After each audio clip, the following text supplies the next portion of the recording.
Welcome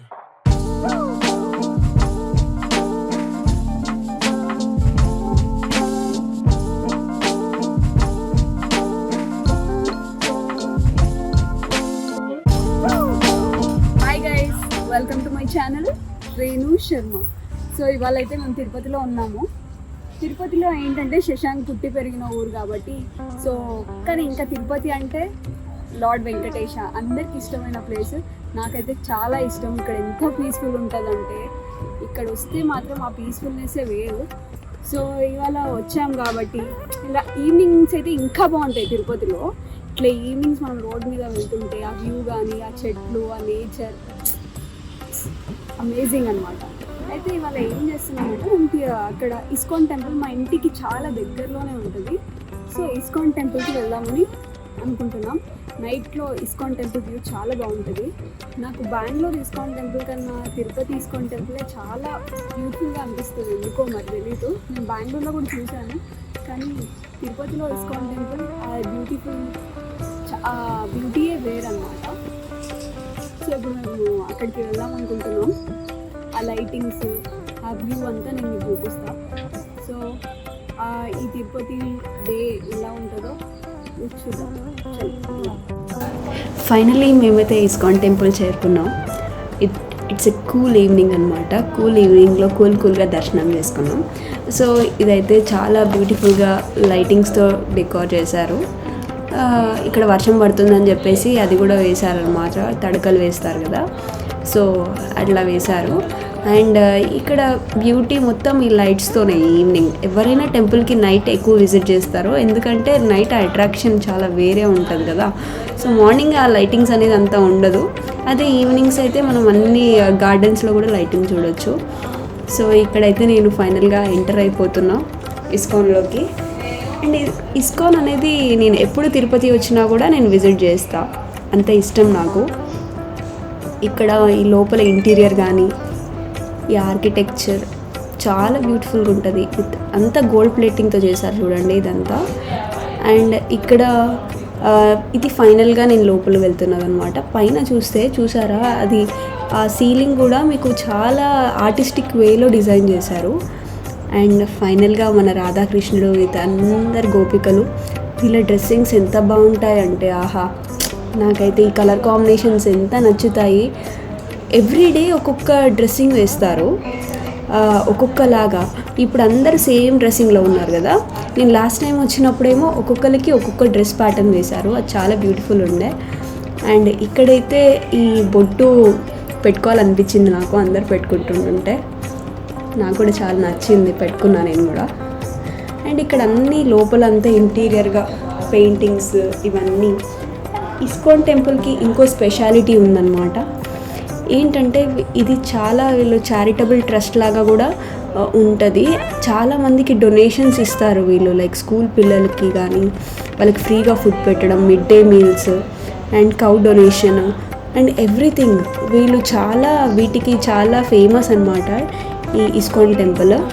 and ఇక్కడ భగవద్ దర్శనం కానీ కూడా ఉంటుంది, అంటే భగవద్గీతని డిస్ట్రిబ్యూట్ చేస్తారు. అండ్ ఇక్కడైతే మేము గ్యాలరీకి వచ్చేసాం. ఈ గ్యాలరీలో ఏంటంటే మన కృష్ణుడికి సంబంధించినవి అన్ని ఐటమ్స్ మనం ఇక్కడ కొనుక్కోవడానికి అన్నీ ఉంటాయి. ఇక్కడ చూస్తే అన్ని క్లాత్స్ ఇట్లా షర్ట్స్ ఉన్నాయి. అండ్ ఇది మొత్తం లోపల మనకి కృష్ణుడు ఐటమ్స్, డెకార్, ఫ్రేమ్స్ బ్యూటిఫుల్గా ఉన్నాయి కదా ఎవ్రీథింగ్. ఇవన్నీ మనము డెకార్ కోసం కొనుక్కోవచ్చు అన్నమాట. ప్రతి ఒక్కరు ఇక్కడ రుద్రాక్ష మాలలు అండ్ ఎవ్రీథింగ్ చాలా బ్యూటిఫుల్గా ఉంటుంది ఇక్కడ. నేను ఏం తీసుకోలేదు.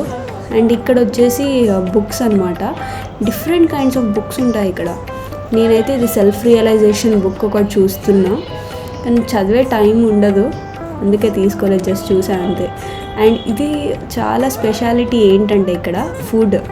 ఇక్కడ ప్రతి ఒక్క ఫుడ్ ఐటమ్ ఉంటుంది అనమాట, బేకరీ ఐటమ్స్ నుంచి అన్నీ మనకి హాట్ చిప్స్ కానీ ఇవన్నీ అమ్ముతారు. ఇదంతా వాళ్ళు ప్రసాదం లాగానే వాళ్ళు ట్రీట్ చేస్తారు. ఇక్కడ విజిటర్స్ కూడా ప్రతి ఒక్కటి తీసుకొని ప్రసాదం లాగానే చూస్తారు వాటిని. అండ్ ఇక్కడ చూసేస్తే మీకు వెంకటేశ్వర స్వామి, అది ఎంత బాగుంది విగ్రహం కదా. చాలా బ్యూటిఫుల్గా డిజైన్ చేశారు. ఇది చాలా ఇదనమాట మెయిన్ అట్రాక్షన్. ఇక్కడ లోపలికి రాగానే ఫస్ట్ ఇది ఉంటుంది, దీని తర్వాత మనం పైకి ఎక్కినాక మనది ఇస్కాన్ ఉంటుంది. ఇదంతా మేము లోపల నుంచి రికార్డ్ చేసాము. ఇదంతా లోపల ఇంటీరియర్ అనమాట. ఎంత బ్యూటిఫుల్గా ఉంది కదా, ఫుల్ గోల్డ్ ప్లేటింగ్తో. ఆ బ్యూటీ వేరు, అందులో ఈ నైట్ బ్యూటీ ఇంకా వేరు. అది చూస్తే మనకి గోపురం కనిపిస్తుంది లోపల నుంచి.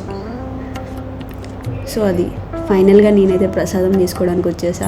ఇక్కడ ప్రసాదం ఎంత బాగా పెడతారంటే చాలా వేడి వేడిగా అండ్ చాలా ఎక్కువ క్వాంటిటీగా పెడతారు. మనకి ఒక్కటి తిన్నా కూడా కడుపు నిండిపోతుంది. అండ్ ఫైనల్గా ఇదైతే మ్యూజియం. ఇక్కడి నుంచి మా అత్తయ్య చెప్తారు. ఇస్కాన్ టెంపుల్లోని కృష్ణలీల ఈ మ్యూజియం ఇది. ఇక్కడ ఆదిశేషుని పైన విష్ణుమూర్తి పవలించి ఉన్నాడు. లక్ష్మీదేవి పాదాలు ఒత్తుతూ ఉంది. మనకు ప్రత్యక్షంగా వైకుంఠంలోనే ఉన్నట్టుగా ఉంటుంది ఈ మ్యూజియంలో మహావిష్ణుమూర్తిని చూస్తే. ఆ తర్వాత కృష్ణుడు బకాసుర వధ. బకాసురుడు అనే రాక్షసుడు కృష్ణుడు చిన్నగా ఉన్నప్పుడు కంసుడు పంపించడం వల్ల వచ్చి కంసుడిని చంపాలి అని అనుకుంటాడు, కానీ బకాసురుడిని వధిస్తాడు బాలకృష్ణుడు. అష్టగోపికలతో కూడుకున్నటువంటి శ్రీకృష్ణుడు. మధురలో ఎలాగైతే చక్కగా ఉంటాడో కృష్ణుడు, మధురను మరిపించేలాగా ఉంటుంది ఈ మ్యూజియంలో ఉన్నటువంటి రాధాకృష్ణుల యొక్క విగ్రహాలన్నీ కూడా. అష్టగోపికలు చక్కగా అలంకరించుకొని చక్కగా ఉంటుంది ఇక్కడ.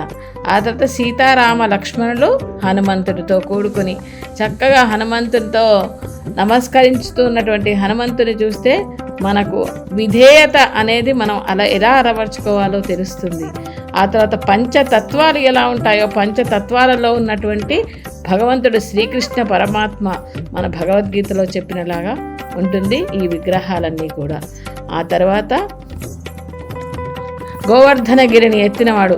ఇంద్రుడు విపరీతమైనటువంటి వర్షాలు కురిపిస్తే అప్పుడు మొత్తం రక్షించడానికి గోవర్ధనగిరిని ఎత్తేసి ద్వారకను కాపాడాడు మొత్తం గోపాలకులతో కూడుకున్నటువంటి. నృసింహస్వామి ఆవిర్భావం ఇక్కడ. నరసింహస్వామి ప్రహ్లాదుని కాపాడడం కోసం నరసింహస్వామి స్తంభం నుంచి ఎలా పుట్టాడో అలాగ ప్రత్యక్షంగా చూస్తున్నట్టుగానే ఉంటుంది ఇక్కడ విగ్రహాలు. ఆ శివునితో కూడుకున్నటువంటిది. ఆ తర్వాత మన మృత్యువు నుంచి అజామిలుడు అనే భక్తుణ్ణి ఆయన మృత్యువు నుంచి కాపాడుతాడు. ఏకాదశి వ్రతాన్ని చేసినటువంటి అజామిలుడు ద్వాదశి వ్రతం చేసే కన్నా ముందు చనిపోతాడు. పోయినటువంటి ఆయనకు మోక్షాన్ని ప్రసాదిస్తాడు మన కృష్ణ భగవానుడు. గజేంద్ర మోక్ష ఘట్టం. మొసలిని చంపి గజేంద్రుణ్ణి రక్షించినటువంటి ఘట్టాన్ని మనం ప్రత్యక్షంగా చూస్తాం ఇక్కడ. ఆ తర్వాత తను వేడుకున్నటువంటి తన భక్తులని ఎలా కాపాడుతాడు అనే సన్నివేశాన్ని తెలుసుకుంటాం. ఆ తర్వాత మనం పుట్టుక నుంచి మరణించే వరకు జరిగేటటువంటి క్రియలు ఎలాగుంటాయి. చిన్న బాలకునిగా, ఆ తర్వాత అండక, ఆ తర్వాత యవ్వనము, ఆ తర్వాత ఒక మధ్య వయస్సు, ఆ తర్వాత వృద్ధాప్యము, ఆ తర్వాత మరణము. మనం ఎప్పుడైతే చనిపోతామో అంతవరకు దీన్ని చూపించారు ఇక్కడ. అంటే మన జీవిత గమ్యం ఎలా ఉంటుందో ప్రత్యక్షంగా కళ్ళకు కట్టినట్టుగా ఉంటుంది ఈ విగ్రహాలలో.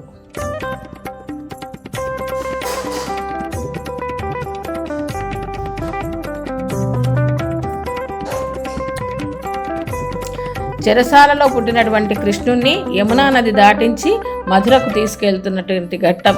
అలా ఆదిశేషుడు తనని రక్షిస్తూ ఉండగా వెళ్తారు. ఆ తర్వాత సందీపని ముని దగ్గర శిష్యరికం చేసినటువంటి బలరామకృష్ణుడు గురు శిష్యుల సంబంధం ఎలా ఉన్నదో తెలియజేసినటువంటి ఘట్టం చాలా చక్కగా కనిపిస్తూ ఉంటుంది. ఆ తర్వాత నలకూబరుడు మణిసుగ్రీవులని దాటుకొని వాళ్ళకు మోక్షాన్ని ప్రాప్తించే ఘట్టాన్ని కూడా మనం చక్కగా చూస్తాం ఇక్కడ. చివరి ఘట్టమైనటువంటి దేహనకాసుర వధ. కంసుడు పంపగా వచ్చినటువంటి దేహనకాసురుడు బాలకృష్ణుని చంపడానికి వస్తాడు. అలాంటి దేహనకాసురుని వధిస్తాడు శ్రీకృష్ణుడు. అలాంటి మ్యూజియాన్ని చాలా చక్కగా ఉన్నటువంటి మ్యూజియం, అందరు చూసి ఆనందించండి. థ్యాంక్ యూ అత్తయ్య, అందరికీ ఇంత బాగా ఎక్స్ప్లెయిన్ చేసినందుకు. అండ్ ఫైనలీ మేమైతే టెంపుల్ని అండ్ మ్యూజియంని విజిట్ చేసేసి బయటకు వచ్చేసి కొన్ని ఫోటోలు దిగేసాం ఈ నైట్ వ్యూలో. అండ్ ఈ టెంపుల్ వ్యూ మొత్తం చూసేయండి. ఇక్కడైతే మీకు కింద ఒక లోటస్ ఉంటుంది. ఆ లోటస్ మీద టెంపుల్ కన్స్ట్రక్ట్ అయినట్టు మంచిగా కన్స్ట్రక్ట్ చేశారనమాట. ఇక్కడ లైటింగ్స్ అండ్ ఆల్ చాలా బాగుంది. అండ్ ఫైనల్గా బాబాయ్, అందరికీ లైక్, షేర్ అండ్ సబ్స్క్రైబ్ చేసుకోండి.